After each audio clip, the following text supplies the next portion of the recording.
حصريا لدى استوديو الغوالي.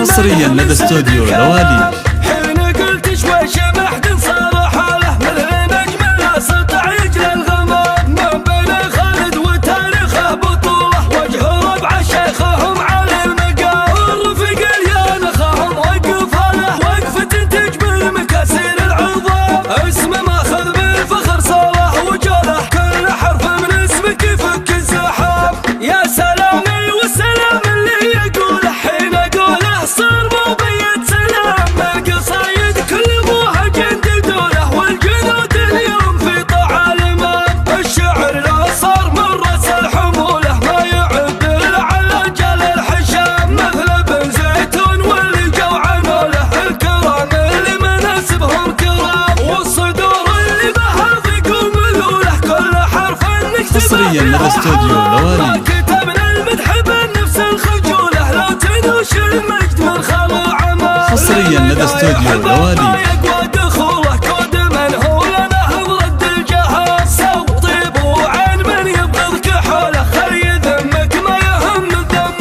دام سو طيب وعين من يبغض كحوله خلي ذمك ما يهم الذم دام مثلك اللي تمدح قبل يفعوله ما كسبت المدح من سرد الكلام حين قلت شوي شمحت صار حاله مثل نجم لا سطع يجري الغمام من بين خالد وتاريخه بطوله وجه ربع شيخهم على المقام والرفيق اليان اخاهم وقف له وقفه تجبر مكاسر العظام اسمه ماخذ بالفخر صلاح وجاله كل حرف من اسمك يفك الزحام يا سلامي والسلام اللي يقوله حين اقوله صار مو بيد سلام القصايد كل ابوها جنددوله حصريا لدى استوديو الغوالي.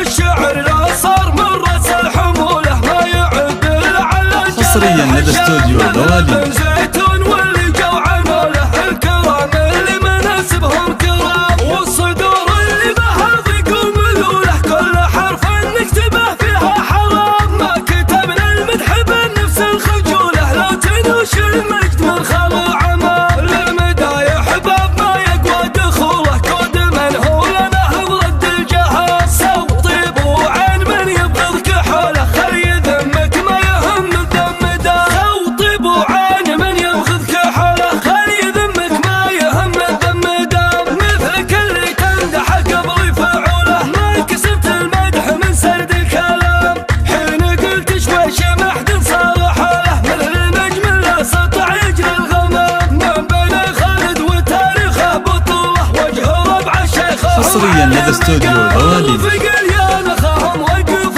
له وقفه تجبر مكاسر العظام حصريا لدى استوديو الغوالي. وجاله